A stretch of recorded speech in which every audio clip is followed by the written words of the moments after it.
One typical British town. Its high street was once its heart and soul. Not anymore. But what if we could turn back time? To the days of the family butcher, the local baker and the candlestick maker.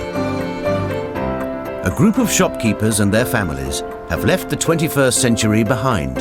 You are going to discover what the high street was really like. Your aim is to make this town fall in love with its high street again. Today's mantra is sell, sell, sell. Over 6 weeks, they'll be living and trading through a different era. Can't get any more left. From Victorian to Edwardian. Rabbits, pheasants. Through peacetime and wartime. The swinging 60s to the shocking 70s.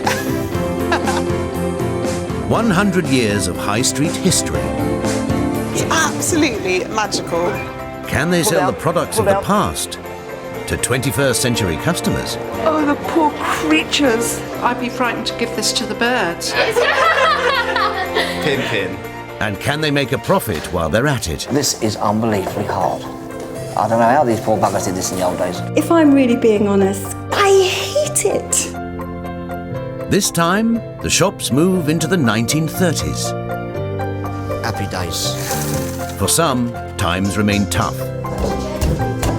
The children are actually working harder now than they've ever done. But for others, life is sweet. That's £1.25, please. It's money we've made all day. And competition That's interesting. takes hold on the high street. The grocers strike again. But can the shopkeepers win over a whole new set of customers? I wish I could be in olden days.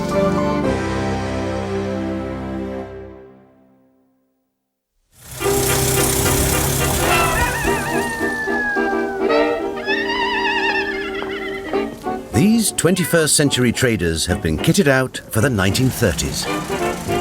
I've got no idea what's going to happen. I've got no knowledge of the 30s at all.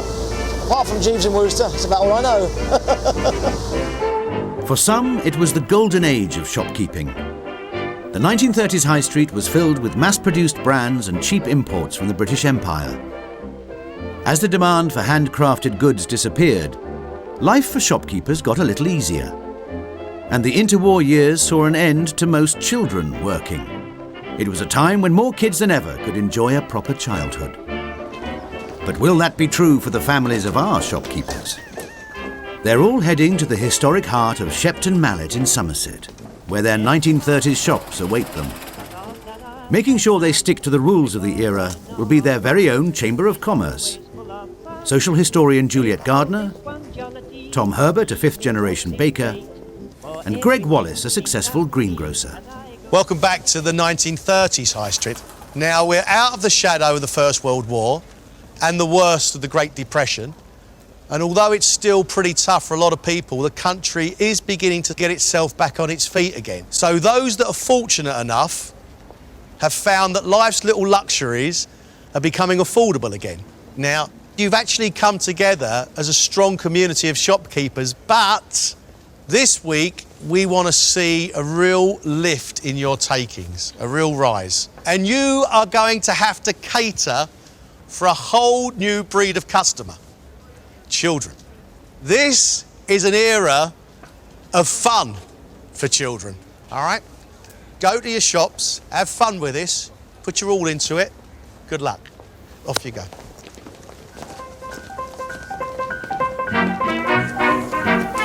The biggest change to the grocery store awaits the Surgeson family in their stockroom. It's stacked floor to ceiling with boxes of well-known brands. We got Maltesers! Oh my god! And Cadbury's Roses! And licorice all sorts. Oh wow! The 1930s saw a boom in confectionery thanks to a glut of cheap sugar arriving from Britain's colonies. Oh my god! Quality streets! Do you know what? I'm so glad I'm not wearing a corset, otherwise I won't be able to eat anything. Most of the chocolate bars sold today were invented between the wars. Among them Aero, Crunchy and Smarties. Now, of course, they're going to have so many packaged goods, and also their packages, they're brand names that people recognise, aren't they? Oh my God, we've got HP! I could pee my pants, I'm so excited. Oh, Mum! I could, I'm so excited. They're really proud of themselves, their sales so far. Yeah. I think they could really now come into their own. They could rock it. And now, of course, they're going to have so many packaged goods, they're going to have to do far less sort of bagging up of sugar and biscuits and all that sort of stuff. The Devlin family are hoping for an easier time too. In the Edwardian era, they struggled to combine baking bread with running a formal tea room. Caroline, a gourmet bread maker in the 21st century, had to bake a product she knows little about. Please, no more cakes. Oh no! That's not bad. Oh God. Why didn't the Chamber of Commerce tell us? You know why, don't you? Because they thought I'd go running from the square. In the 30s, people in work did have more disposable income, and so they were prepared not just to spend on the necessities, but a few luxuries. And of course, what's a finer luxury than cake? We've expected great things from them, and I'm not sure they have quite delivered yet. They've always found it tough. Now, they think it's a question of technology. In the 30s, they've got a better mixer, electric oven, and a bread slicer. I don't believe it, boys. Oh, wow, look at that. All of a sudden, Chuck, I just feel so much better. It's Got electricity. Oh my gosh. We can produce anything now. Yeah. Oh God. Okay? All of a sudden, all of my concerns are lifted. The butchers too are about to benefit from the way technology was transforming the high street. One of their problems before was keeping the meat fresh. Now at least they've got refrigeration, but most people didn't have refrigeration in their homes in the 30s, but it was coming into commercial premises. Andrew Sharp, a butcher by trade for 30 years, quickly feels at home in his new shop. We know what we're doing, don't we, lad? The challenge this era is actually specifically about making money, whereas the others, it was kind of a byproduct. Yeah. This one is solely about making money. During the Edwardian era, 14-year-old Michael was left in charge of his father's shop and discovered a passion for making a profit. In one day, I took more money than we took all week. And it looks like Michael's luck is in. In the 1930s, frozen imports meant meat with every meal was more affordable for all, especially a modern-day favourite, beef. When they've got an item that everybody knows and loves, a beef, they should clean up. If they can't make money in the 30s, let's face it, they never can. Simon Grant Jones doesn't yet know what kind of shop he'll be running. In the Victorian era, he ran an ironmonger's and made stock for it himself. A blacksmith in the 21st century, he proved his skills once had a place right in the heart of the high street. But by the early 20th century, there was already less call for his craft. His business was basically an Edwardian pound shop. But now, it's something for the kids. This is a bit more like it, isn't it? Fantastic, yeah. This is a proper toy shop. By the 1930s, concerns about child welfare and declining birth rates meant that the government and parents were giving children more attention than ever before. It was good news for the British toy industry. But according to the manual of rules which each shopkeeper has to trade by, it won't all be fun and games for Simon. I've got to be in the shop from 9 to 5. I don't like being closed in for a start. I prefer to work outside, so it will be a bit of a hardship. Simon, as a blacksmith, is not used to interaction with customers. He makes things, that's what he loves to do. But he's got to learn the art of the shopkeeper. I've got to make a profit. I can't give the stuff away as much as I'd like to. I'd like to give all this away to kids. Dressmaker Jill is also facing change in her rooms above the toy shop. Wow. The fashions are a lot freer than any of her Edwardian outfits. This is all really nice and all really wearable. The Edwardian stuff was great for dressing up in, but this stuff people can wear today. I can sell this to real modern women. Not only are the fashions more accessible, but Jill won't have to hand make everything as she did in the Edwardian era.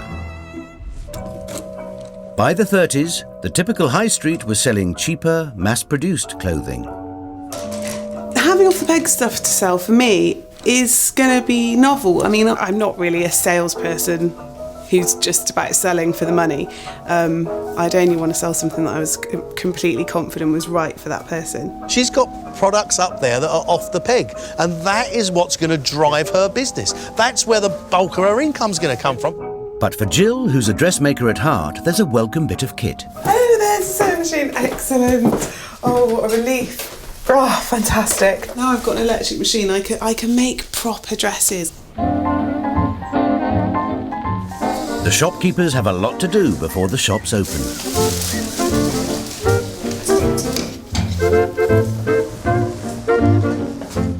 They've started to tempt people back to this unloved high street, but can they now make their shops even more profitable by upping sales? I don't like the Maltesers there. I think the milk tray looked better there. They've got to work hard this week for sure, but there has never been a better opportunity to bring this high street back to life. The emphasis on good service is still important. That didn't sound very good. That didn't sound very good. That sounded like something blowing. Something's gone. 3 elements blown. In fact, 1/2 of the oven is now kaput. So we're cooking 1/2. We can't even do that. No. You won't reach the temperature. Oh, great start. Fantastic start. I feel another late night coming on. 1930s technology has let them down. There is no guarantee, given the situation we find ourselves in, that we're going to have any products to sell for 9 o'clock tomorrow morning. Yet again, we're on the back foot. Unlike the Devlins, the other traders can relax, knowing they've got ready-to-sell stock in their shops. We'll do exceptionally well on the, with what we got to sell. The customer experience is going to be a lot better because we've really got things they're going to want.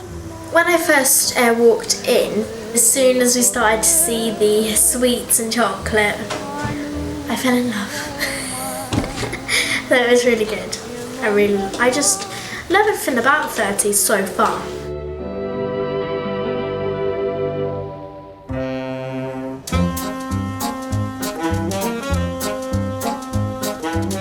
Girls, time to wake up. Everyone's up early to get ready for their first day of trading as 1930s shopkeepers.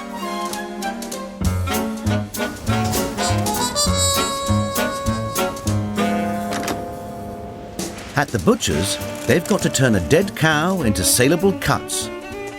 Andrew is keen to give customers an authentic taste of the 30s. We are going to cut it up in a manner that would be more accustomed to those days, which will make it harder to sell but more realistic. No, just Michael. cut it how you normally would, because then we can sell more. No, we can. As soon as all the challenge is to make money, it seems stupid to do that. No, it'll be easy. You just said it won't. It'll be easy. In contrast to the pre-packaged steaks most of us buy today, 30s customers would ask for cuts like flank, blade and point-end brisket. Bollocks. I've cut it. What have you done wrong? I've took that bone out. I didn't mean to do it that way. It's because I haven't done this for 20 years. Cutting up meat the traditional way might be tricky, but it's drawing in shoppers. That's not a bad bit there. Morning. Morning, Mr. Sharp. How are you today? The first customers have been regulars since the Victorian era, a group of locals who have promised to shop only on the historic high street. Thank you very much. It's such a treat to see meat that looks like meat. It's rather good to be able to see it before you... Yes. Yeah. And instead of it's already cut up.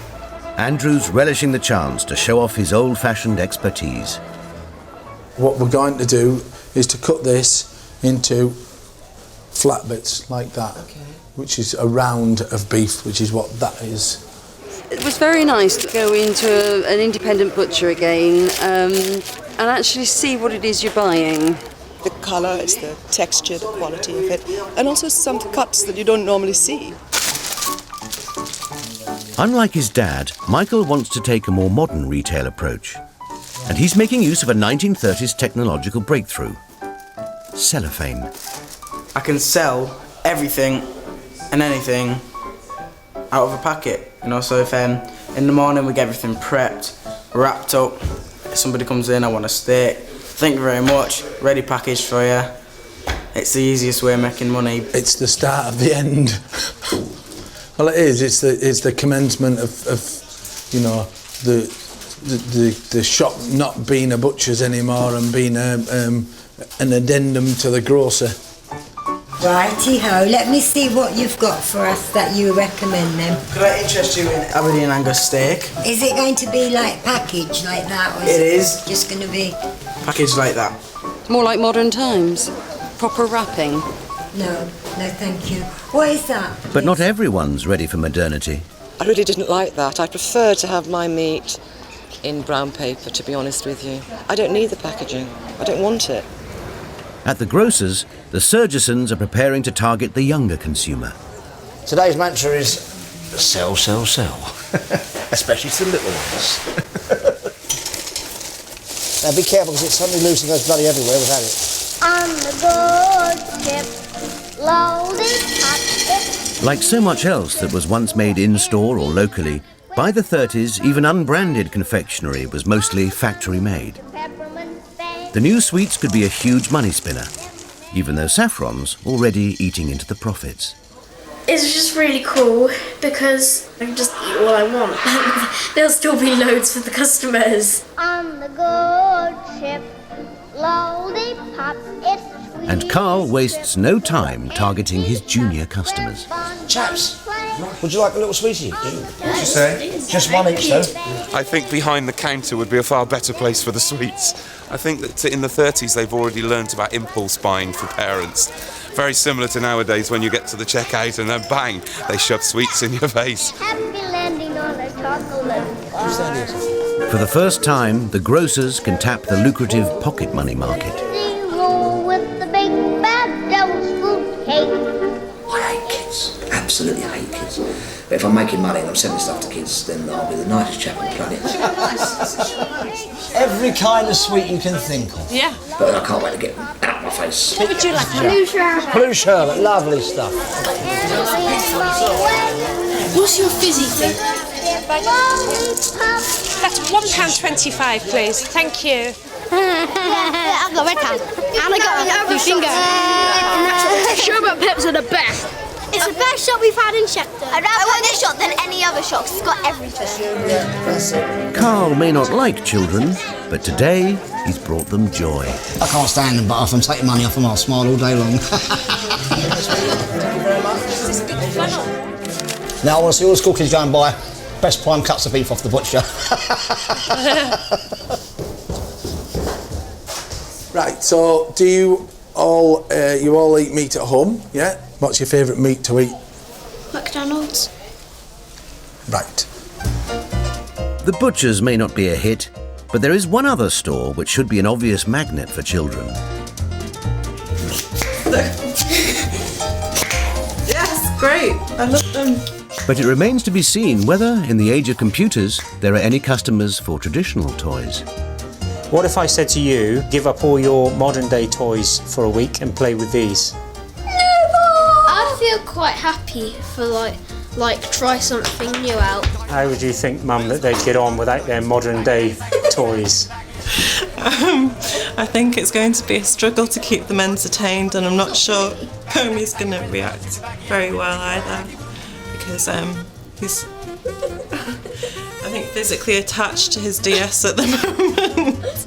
And Simon isn't exactly giving his stock the hard sell. I love this, I could stay here all day.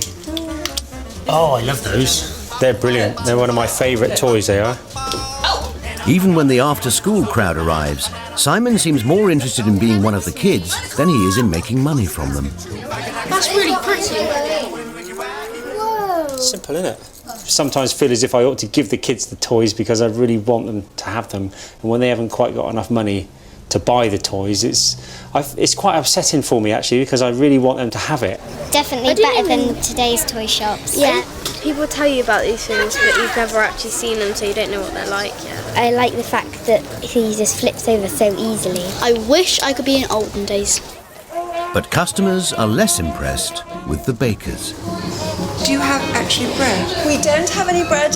Have you any bread? We don't have bread, no, not at the moment. A nuisance I've got to come back tomorrow for the bread. You know, I've got to go to work. I suppose people didn't have to, did they? Their oven is still not working, and there's another obstacle they have to overcome. Their big money spinner should be cakes, but Caroline loathes making them. I came in here actually hating cake making. I mean, with a vengeance. You know, if you said that was the only thing I could do other than, I don't know, kind of, fight crocodiles or something, I'd probably have more of a go about fighting crocodiles than making cakes. So the Chamber of Commerce have sent her to learn the art of 1930s cake making at a country house hotel. Her teacher will be pastry chef Jason Hornbuckle. Hello there, nice Hi, to meet you. and to you. You all right, welcome. Thank you. Okay, so we're going to make some cakes today. Excited? Very. Good. I feel so nervous that actually my stomach is kind of up here at the minute. It's about lack of confidence that I don't like making cakes. It's because it's out of my comfort zone. I just want to make sure that I don't cook this up. You're not, that's any lovely. kind of way That's that... looking fantastic. I think the thing is, if you're stressing too much about the cakes, I think that's the problem. You just got to relax and enjoy it. And I think if you enjoy it, your cakes are going to be better. It's funny, people say that, but it's true. By the 1930s, Britain's consumption of sugar and butter was up almost 50% on the Edwardian era. Yet home baking was in decline. It was high street bakers like the Devlins who now filled our cake holes. Oh, that's fantastic. Oh, gosh, look. And how easy is that? It's easy, actually, and you're right. It's about confidence. And I do feel so much more confident. There we go, you see? And it does feel good, and I do feel more relaxed. Great. Just amazing. Absolutely amazing.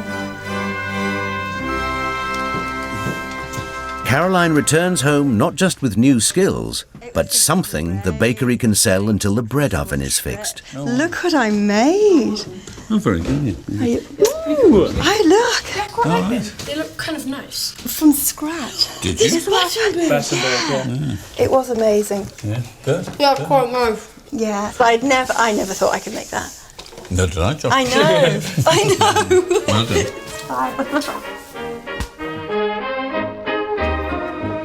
At the dressmakers, Jill has been commissioned to make a dress from scratch. I'm making Harriet a summer dress out of this pink cotton with the little turquoise flowers on it. It's very nice to be making my first dress of the era. It's like coming home, doing something bespoke. Oh, it's so enjoyable, isn't it? You just sit here and somebody takes your measurements and it fits you. And you know it's unique. Nobody else is going to have that dress. But bespoke clothing isn't where the biggest profits lie. Jill should be maximising her takings by selling off-the-peg stock. On the 1930s high street, industrially produced clothing was increasingly common. The interwar years saw rapid growth of chains such as C&A and Burton's, and the launch of labels including St Michael. Any takers? Oh, I don't know. I'll have to have a little think. Okay. But if there's anything you want me to put to one side, I'd be very happy to do it for you. Have a little think, it will still be here tomorrow. Don't like doing the hard sell thing. I think if people want stuff, especially one-off stuff, then they'll have it. And they don't need to be talked into it because it speaks for itself, it sells itself. Jill has rapidly reverted to what she knows best. I'm taking commissions this week as well for bespoke dresses, so if there's nothing on the rack that you particularly like, then I could make you something. I would quite like one. I do go to a lot of young farmers' balls and it'd be nice to have something that no one else would have. If it's fitted here, just here, that's okay, and then flowing after that, if you know what I mean. Cool. Yeah, I think that'd be perfect. The luxury of having something made just for me, that's something that I've never got to do before, so I can't wait, and I know I'll treasure it and keep it forever and all that, so I can't wait. At the baker's, there's finally a product for sale. I think it's going very well, actually. The people are really pleased to see the variety of cakes, and I don't think one person's left without a cake, which is, it's a money spinner there. Oh, that is glorious. That really is nice. You can really taste the spice in that. And there's more good news. The oven is now working. We'll still need to play around a little bit with the temperatures because we don't have a thermometer. But yes, it's an awful lot easier. An awful lot easier. So they can get on with baking bread. Once we get the bread and people get to know that the bread is back, we're on course to make more money this week.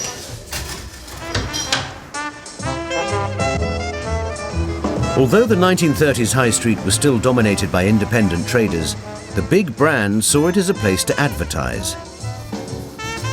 Family names on shop fronts and delivery vans were replaced by brand names like Hovis, Oxo and Lions. The Chamber of Commerce have sent packaging historian Robert Opie to teach the shopkeepers the art of the hard sell. What goodies have you got? Well, lots of wonderful things. Promotional material. Hey, look. Point of sale material. So big. Things to get your public excited, your customers engaged with the things that you've now started to sell. Carl spots another chance to take money from the pockets of junior customers. Yes. If you put this in your window, all the children will come in to get their free Sunny Jim masks, and hopefully you'll sell a packet every time.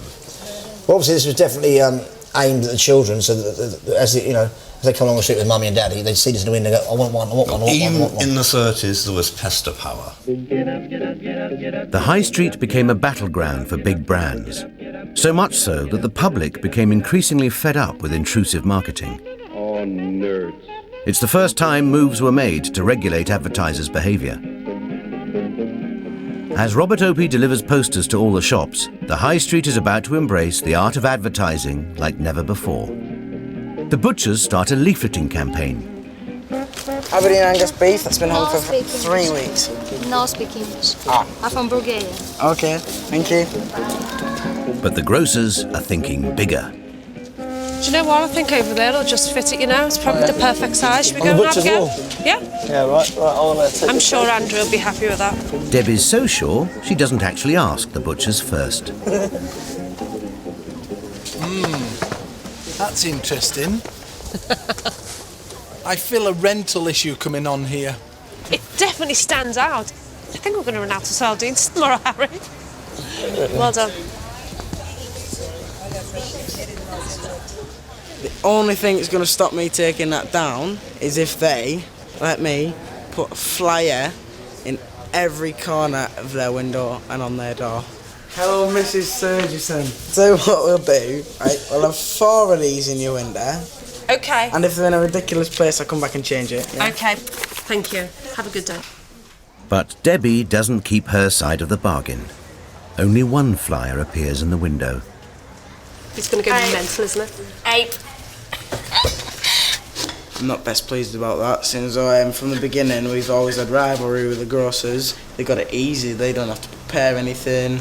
They walk into the shop every year and ta-da, everything's on a shelf, priceless. There you go, I'll have a bag of flour, there it's a £5. It's easy life being a grocer. It's like shelling peas, isn't it? Like shelling peas, aye.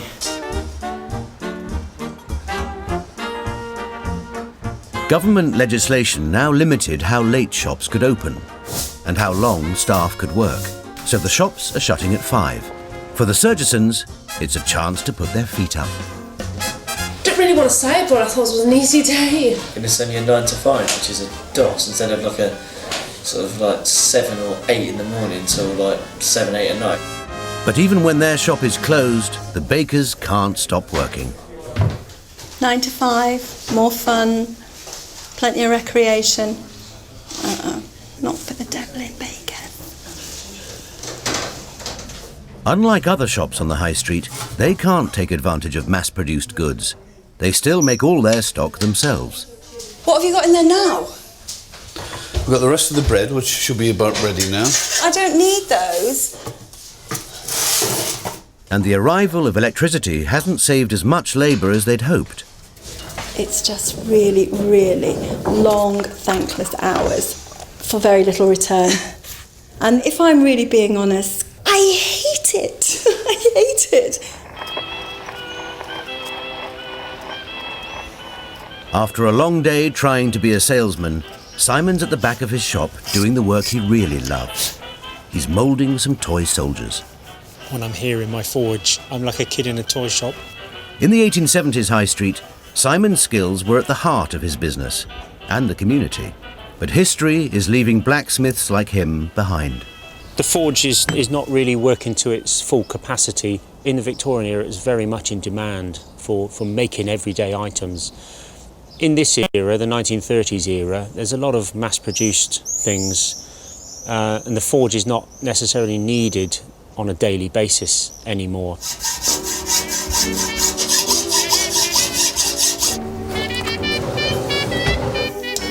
In an attempt to prove that his craft still has a place, he knocks up one of the most traditional of toys.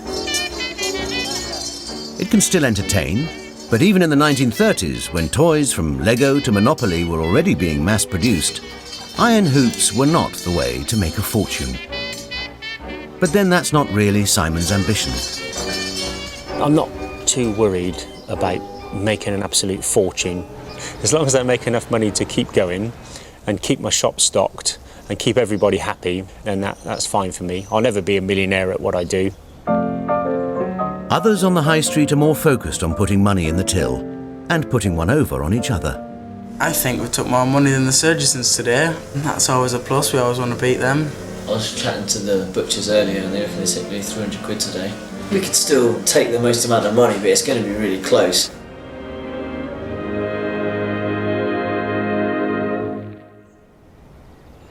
Oh, come on, Simon, don't break it.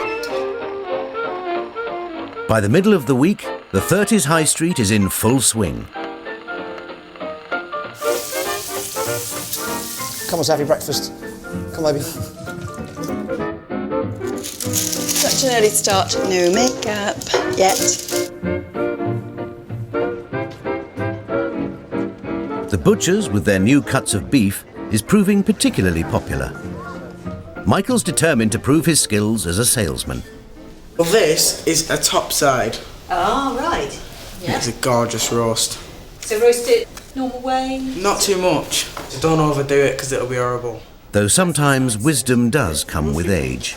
No, that's silver side. And whereas normally they'd say like 20 minutes a pound, this probably needs quite a bit longer. Because silver side's got a lovely flavour, but it is very dry if you don't do it properly. How wrong can you be? And very tough if you don't cook it long enough.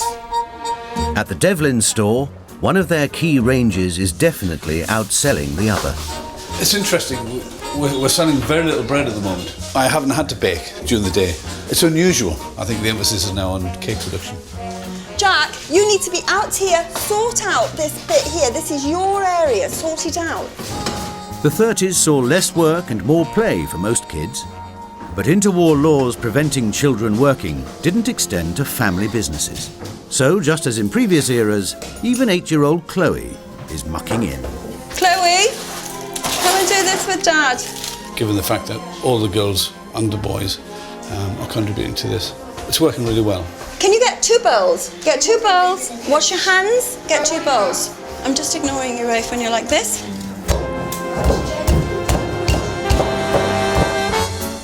The Chamber of Commerce are visiting town to see how the shopkeepers are getting on. 5th-generation baker Tom Herbert starts with the shop he knows best. In some ways, we were lulled into a, if you like, a bit of a false sense of security because it seemed to be that things were slightly more relaxed and less full on. We're still working 17-hour days. Yeah. Plus with the added issue of lack of staff and serving in the tea rooms. So the children are actually working harder now, can I say, than they've ever done. How do you feel about that? We feel extremely disappointed that life from other children was better, but life for our own children was significantly worse. My grandfather, you know, during this era, all you hear about is them working in the bakery, and the highlights are kind of doing deliveries on the horse and car, that kind of thing. You know, it's all work. I guess you're just living proof of that. At the toy shop, Simon admits his salesmanship still needs work. When the kids are in here looking at the stuff, I do get involved myself, and I do find myself wasting quite a bit of time. So possibly I'm not such a hard-nosed businessman as I should be. I've actually given a few toys away as well, which I probably shouldn't do. But well, we'll bear that in mind when we look at your books, that some things were given away. Let's face it, he's not really being a salesman. I see Simon standing there, you know, with his thumbs in his overalls, smiling benignly at people. Fine, but that's not being a shopkeeper, and that's what he's got to do. The Chamber of Commerce also has a major change in trading laws to announce. In the 1930s, the law decreed that you must take a day off every week. So tomorrow, Sunday, there is no work for any of you. Yes. Just look at the children. You're going to have a day off tomorrow. Yes, going to have a day off. Not everyone is happy about this government interference. I don't want a day off. I just want to sell all of this beast, maybe order some more and sell that. Meanwhile, in the advertising war, Debbie the grocer's wife is resorting to underhand tactics. We've got the butcher's flyer here, and the beef is absolutely amazing. Oh, yeah. But if you take that flyer over there, you're sure to get a discount as well. Okay, thank you. That's amazing. 617.80. Thank you. There you go. Thank you. Let them know I sent you over. I will do. Thank you. Thanks so much. Have a good day. Bye-bye. Bye-bye. We've just been come out from the grocery shop, and she said if I produce this leaflet, you're going to give me a nice discount on some steak. Did she really say that? She did really say that. She did. We'd get a discount.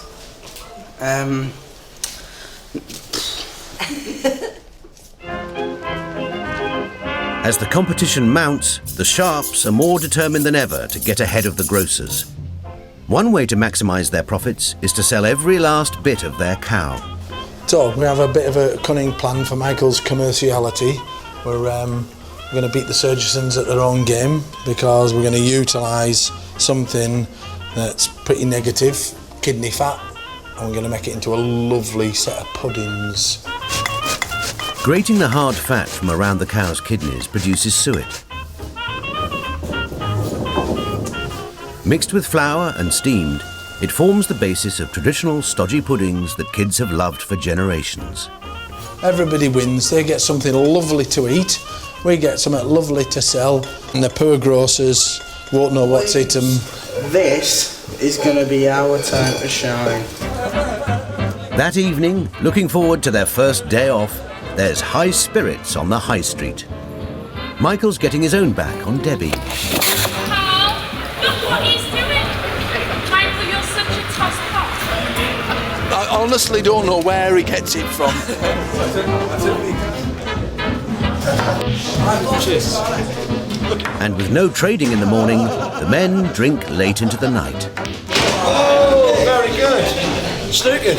Oh, you little rascal.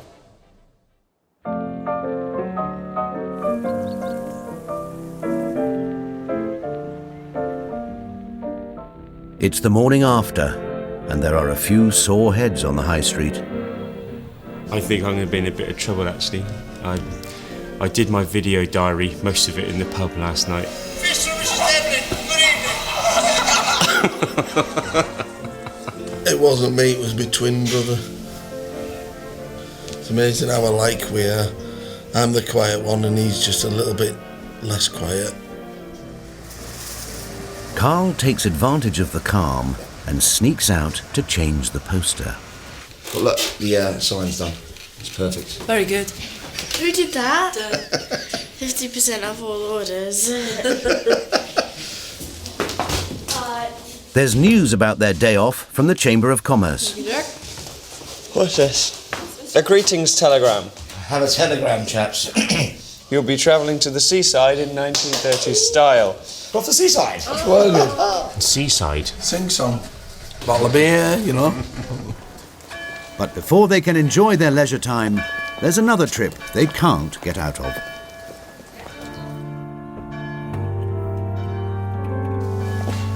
Church attendance in the 1930s was double what it is today. Well, actually, it's a bit of a chance for a sit down and, a bit of time off. And the blessing of All our shopkeepers are present and correct, with one exception. The law banning Sunday trading allowed shops to open if they sold daily necessities, such as milk, fruit and veg, something Carl wants to take advantage of. It's really cool, and I think it's really groovy is the butchers can't open, and I can, so I've got an extra few hours trading before I go to the beach. So whilst they're praying and singing to God, I shall be taking God's good money. Thank you very much.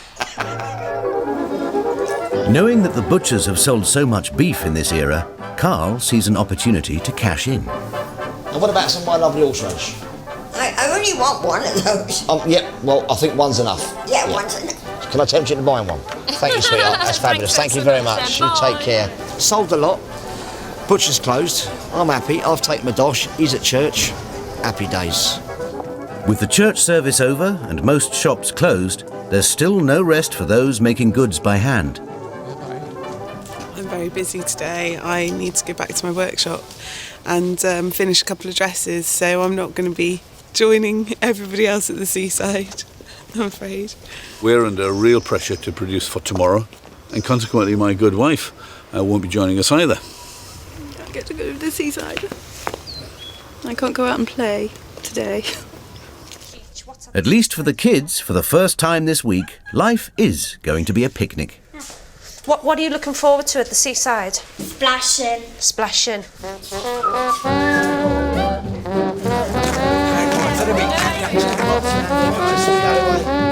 It wasn't just on Sundays that workers were taking time out. By the late 1930s, some 11 million Britons were entitled to paid holiday, albeit only for a week.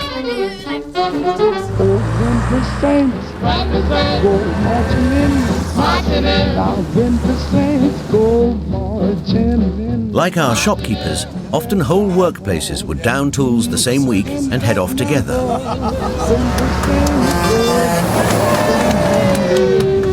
You can imagine people never bloody been anywhere in their lives, not out of their own town or village, getting on this, and it'd be like flying to the moon, wouldn't it?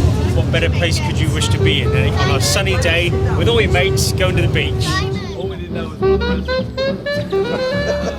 The shopkeepers are heading to the traditional seaside town of Clevedon. Yes,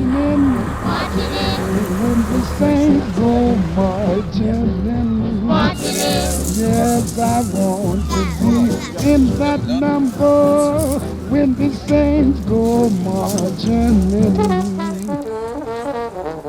Cheers, old boy. That's nice. Some of the traders are understandably shell-shocked to be beside the sea. After all, they haven't had a day off since the 1870s.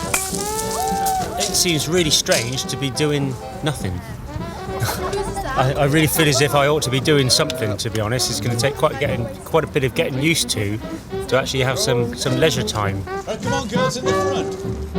As more of Britain took a holiday, more people wanted to take holiday snaps. Right, a bit tighter in together. An early form of plastic, Bakelite, was used to make cameras cheap enough for ordinary people to afford. Cheese! Yeah, it's a go, yeah. But not everyone is in the picture. I had quite a productive day. Long, but productive. And not over yet. Jill is still at work on the same 3 dresses she's been making all week. It is labour intensive, really labour intensive. That's why I work such long hours, because you take the commissions when you can get them, and then they've just got to be finished. I've got something here for you. Wow, have we got swimwear? Yay! Swimwear. We got one. This is horrible. I don't want to be able to have one. Oh, Name's on. here's mine. This is something. This is impossible. How are you going to put them on? You will never ever live that down, Jack. Get you on straight. Yeah. Oh, yeah. It's itchy and it's tight and it's so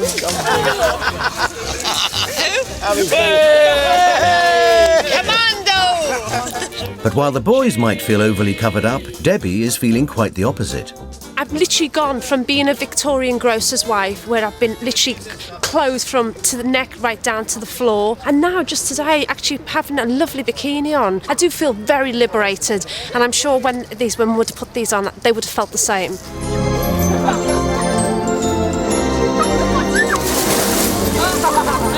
Go on, Rafe, go for it.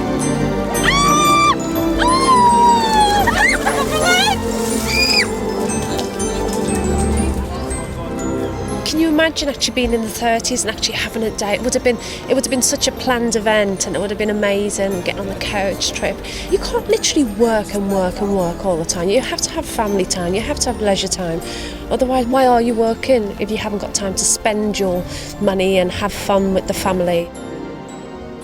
We've come to the conclusion that we are facilitating the more well-off lower classes and the middle classes leisure time. We're actually working our socks off so that they can come in and sit and eat nice cake and drink cups of tea and just take life easier. And we're not getting any of that. As Caroline and Jill have discovered, more leisure time just wasn't an option for traders who had to make what they sold. The recipe for an easy life is to deal in mass-produced goods.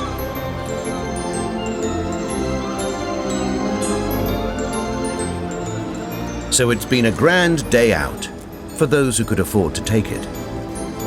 Have a nice time. No, so you weren't there. You look tired. Tomorrow is the final day of 1930s trading, and despite a welcome break, the shopkeepers can't keep their minds off business rivalries for long.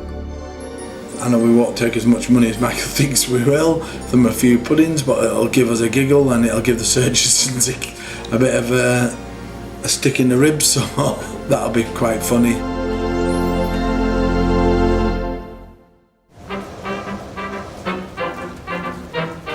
The last day of trading will be a special occasion. Shepton Mallet is going to experience a national event that Britain has long since forgotten. Empire Day was held annually on Queen Victoria's birthday and was intended to encourage pride in the quarter of the globe which Britain controlled at the time. It was particularly focused on children, who were encouraged by schools to take part in patriotic parades. The hope is that the Empire Day celebrations will draw crowds into the high street, giving all the shopkeepers a last chance to make some serious money. So the plan of the day is that we're going to get the 50% off for the Empire Day special. I want the raffles ready, and I want the hamper ready and the sweet jar ready for 9 o'clock, so it's sold from the start. And the race between the butchers and grocers to make the most money has reached fever pitch. And it's an Aberdeen Angus, so it's absolutely beautiful. This is absolutely everything we have left. We have rump here, and it'll be the best day you've ever had in your life. There's no more than this. I think this 50% off is really working. I don't go in because it's absolutely bunged. In 10 minutes, I think I've just made at least 80 quid, no more, about 100 quid in like 10 minutes. You'd think his life depended on getting all that beef sold. I am not the boy anymore, I am the man. It was the butcher's boy that was so good at selling it. He absolutely convinced me that it's what I needed and it's what I wanted and how good it would taste. Last bit of beef, £10 worth of braised steak for a £5. Come on, there you go. Thank you very much. Too slow. At Jill's dress shop, there's rather less bustle. During the week, she's concentrated on making rather than selling. Her off-the-peg stock remains unsold. Hiya, how you doing? Yeah.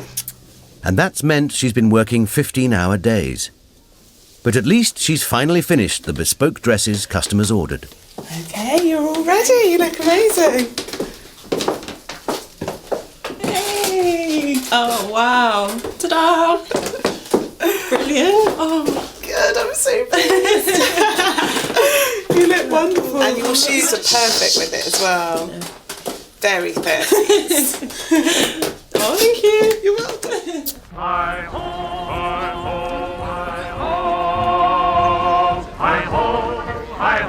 Children celebrated Empire Day by dressing up as figures from British myth and history. With so many young customers in town, it's no surprise that Simon's toy shop is packed. This is really to commemorate Empire Day. I've made these in the forge, and they're little skittle soldiers. So I've cast these. Oh, they are beautiful. I'll keep it for my whole life. You've got to share it with your brother as well, though. Yeah. Do you think you can swap it for his DS? And for the first time all week, Simon's giving it the hard sell too. To attract custom to his store, he's arranged for a giant outdoor display of some of the 1930s most popular toys. I think this is a fantastic example of British ingenuity. Fantastic anyway, especially for kids. The bakers are also targeting the young consumer. Yeah. We're going to overdose all the little darlings on jammy, icy, glacé cherry ridden kind of. It's just going to be sugar heaven, isn't it? Wow. And even the butcher has something for the kids. Ready for the good children of Shepton Mallet, the big ones and the little ones. Though the suet puddings were planned as a grocer-beating money spinner, the butchers' hearts are melted by the children's festival, and they end up giving their product away. Right, who's for suet pudding, Cumberland pudding, jam roly-poly? Put your hand up. It tastes a bit like Christmas pudding in a way, but it is really, really, really nice. It didn't taste like there was any meat in the one that we just had. What is suet? It's just fat, basically. What fat? Well, it's fat that's around the kidney, so it's really hard, but it's not always from the kidney, so you can shell out. So there's meat in my pudding? Yeah, there is. That's the idea. You knew we'd get away with that, didn't we? We're not confectioners, we are butchers. There's got to be some meat in there. Yeah, forgot. Did you like it? I love it. Exactly. With the party in full swing, the Chamber of Commerce have come to judge the performance of the 1930s High Street. Ta-da! St George! Is your mummy a dragon? Follow me!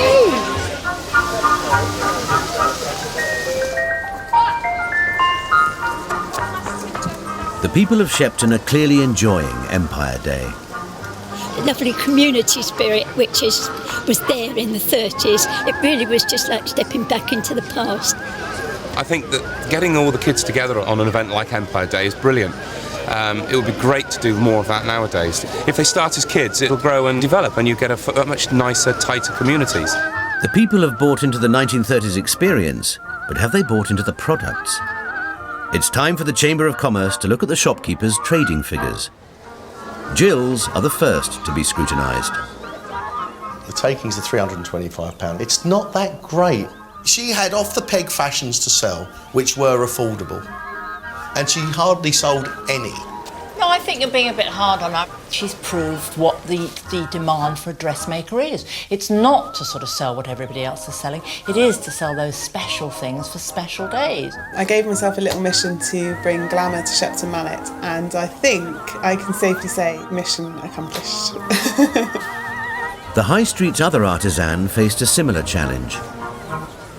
We asked Simon to take the transition from maker of product to seller of product. I've got to say, we're never ever convinced about his salesmanship, but there is no arguing with that man's trading figures. My grand total is £790 and 25p, which I think is absolutely amazing. It's more or less double my total for the Edwardian era. Simon's triumph is partly down to his Empire Day display. And unlike Jill, he didn't have to spend hours making what he sold. I have to say, I think the products almost sold themselves. They were so attractive. Basically, he stood there with his hands in his pockets, smiling benignly. The bakers have produced the centrepiece for the Empire Day celebrations. Yeah, it's fine. You can find. Absolutely delicious. Especially this time of days, I feel. But have they also made a decent profit? The bakers have most certainly got the toughest job. And I just don't want them to get down because people do love the shop and they are producing some very good stuff. They're just not taking the money the others are doing. They just can't produce and sell in enough quantity. They've clearly not got the sales. They did just a smidge over £300 for all of that effort. Excellent cake, Mrs. Devlin. Very nice. The bakers remind us that the 30s were a tough time. You know, it wasn't easy for everybody. I've actually found it even more heartbreaking in terms of what kind of life bakers had and their families. It was still very hard work, relatively little profit, and that was really a 30s experience. Is it worth it, you know? And yet you're locked into it because this is what your business is, and you can't walk away because to what? You have to stay here and you have to stick it out, and this is your life. But this decade, there have only been 2 real contenders for the most popular shop on the high street. Those butchers, you know, are doing an outstanding job. Their takings are going up and up every week. But only do you get quality meat from them and people are flocking to it, you actually get real information. The mystery has got to be, with that butcher shop as popular as it's becoming, why there aren't butcher shops in every high street. How's the sweets, kids? Are they good? Come on, I can't hear you. Yeah, that's better. Thank you very much, very kind. Now I'm going for a pint. The grocers are just having an armchair ride because they've now got produce on their shelves that people recognise. They've got kids here, we've got a shop stacked full of sweets as well. And of course, because a lot of the stuff's pre-packaged, it's so much quicker.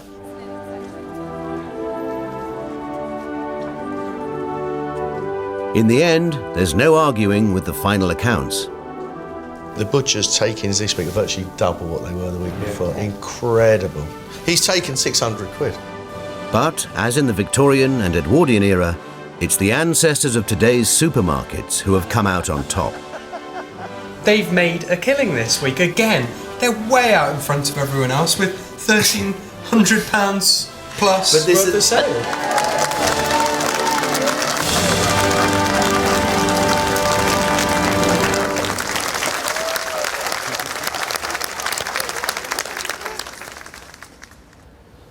Ladies and gentlemen, you've now completed your 3rd week, and really we wanted to see if you could make the people of this town fall in love with the 1930s shopping experience.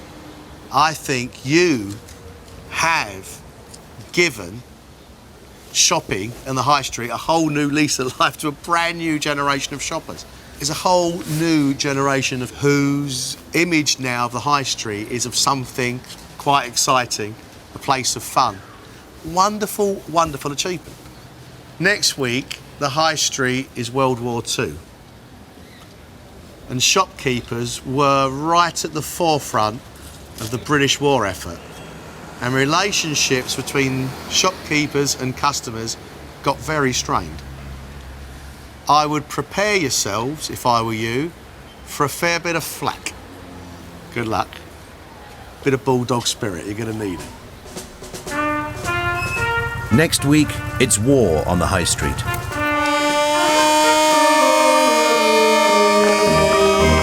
I've got no fruit, no vegetables. There's nothing to sell.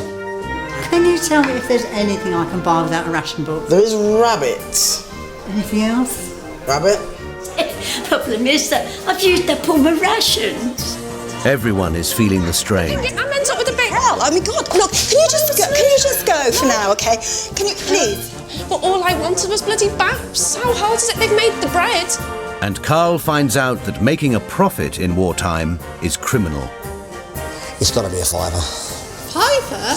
It's got to be, isn't it? It's serious, this, and I'm going to have to make you realise how serious it was. Turn Back Time is going on tour. We are hosting events in high streets all across the UK where you can get hands-on with history. Check out the BBC History website for full details. Celebrate the history of your high street at bbc.co.uk/history.